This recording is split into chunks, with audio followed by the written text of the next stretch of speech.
This is ZNS Total Sports, brought to you by Fourth Terrace Diagnostic Center.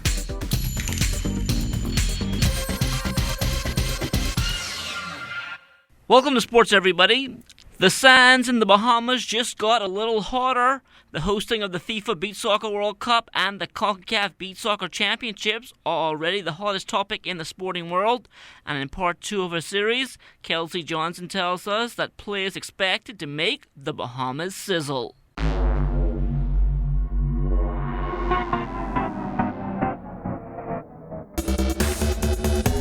We're just days away from the start of the CONCACAF Beach Soccer Championships, the regional qualifiers for the FIFA World Cup.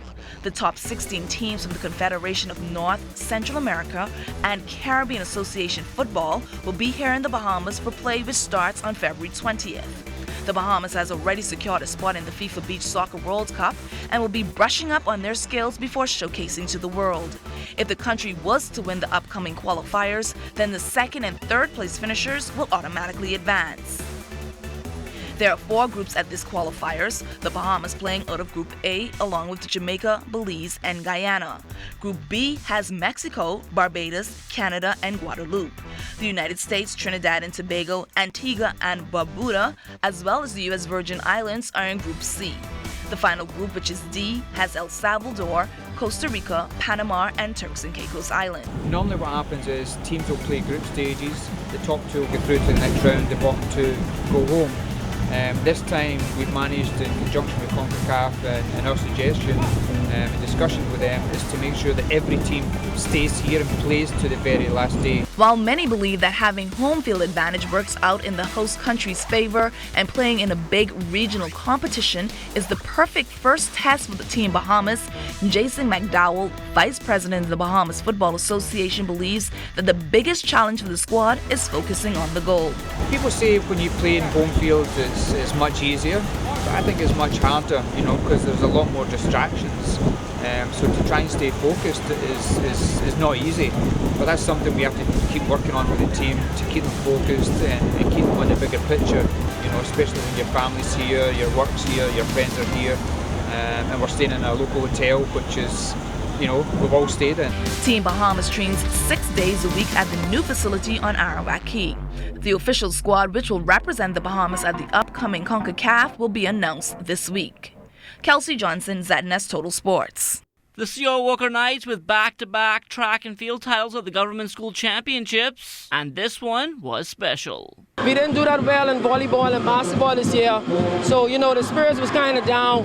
So we really needed this one. Grant and his team went undefeated in the volleyball GSSA, but got knocked out, in the championship. So it was a tough loss for us, and we wanted to come out this one and kind of get back our strength and endurance that we had from before I was there. CR has been a powerhouse. While he's happy to have won another title, C.O. Walker coach Edna Roll admits it wasn't easy, and he's okay with that. I see now CI is now starting to become a powerhouse. I think it's going to be good for the competition that, all the schools get on board and try, so it can be competitive. It'll be good for us as a school, good for us and as a nation. The countdown is on to the National High School Basketball Championships at the beginning of next month, and all roads lead to Freeport, Grand Bahama. Certainly you're going to see a transformation of the St. George's Gymnasium.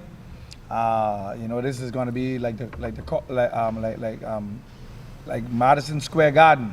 So we want you to come out and see all the activities that we're going to be involved in here at this gymnasium. This is also going to be good for some vendors because we're going to be able to put some vendors on the outside. People will be able to make a couple of dollars during this event. But we know that Grand Bahama is basketball capital. We're expecting that we'll have great fan participation in this year's tournament. We're looking to do some giveaways. We can get some of the phone companies involved, give away some phones, some phone cards. We're really looking forward to a great tournament this year. From the College Hardwood last night, Michael Carey Jr. with another double-double. He tallied 12 points and 10 rebounds for Wagner. They won in overtime against St. Francis, 76-74. Meantime, McDonald Jean-Louis from Abaco, he put up 13 points and 7 rebounds for Weber International. They fell to Warner, 91-67. Shaquille Clear and the Texas Longhorns off last night.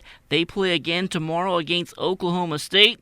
And Texas coach Shaka Smart is impressed with how Clear as a senior is gelling so well with such a young roster. It would be easy for him to say, man, you know, these guys are not as mature as I am, or these guys haven't done as, I mean, think about it. He's been in college 5 years. This is his 10th semester coming up. He's seen a lot of things. But I think he's doing a nice job of attacking each opportunity that he has and trying to help our team execute our plan. Here you see us throw the ball to him in transition. And again, anytime we can throw it ahead and get the ball into him, if the other team stays honest on the perimeter, now it's one-on-one inside. Go work. And we really want him to try to score there. He can score it with his right hand. He can score it with his left hand. So here you see it again. Nice back to the basket move. Want to continue to get him the ball as much as we can. The Whitty K once again dominated the competition of the Farmers Key Class C Regatta. However, she wasn't able to win all the races. In the series finale, it was Buzzy Roll and Bull Reg coming out on top. Well, I try hard to beat him, you know, and it's really tough to beat him out that back stretch out there. She just was too much for us. But we try our best, we make some adjustments, and be successful in the last race. What makes BDK so tough to beat? Stefan knows it's a genius. He's a great skipper. He definitely have the greatest boat, the fastest boat, and the crew make the difference. And that's our downfall right now. What's your impression of Farmers Key? Boy, they had a record number of Class C boats. This looked like a little bit of like a baby Georgetown. You bet. This looked like a major Georgetown too. But I'm happy to see all of the boats show up here, you know, and it's a great chance, you know. Next up on the sloop sailing schedule now is Barbara J's Catch Me If You Can next weekend in Montague Bay. From there, another regatta is also being looked at before the end of the month. They are putting together a plan to at least have a C-Class regatta in Rumkey, which will be the last Friday of this month.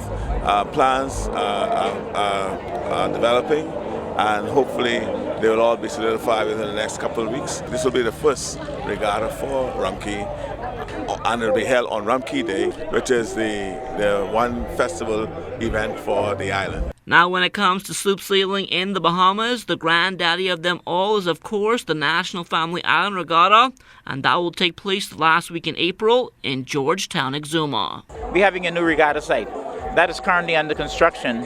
We're hoping to have that completed, for April. We had 77 boats last year, and I don't know. But so far, the feedback is that we're likely to have the same amount of boats. Of course, the more boats you have, the more money we'll have to try and find. We have some loyal, good sponsors. We have the government who has been supporting us over the years. And so from that standpoint, I think, a combination of my sponsors and the government, we should find the money. And that will do it for sports. Stay tuned, check on weather still to come.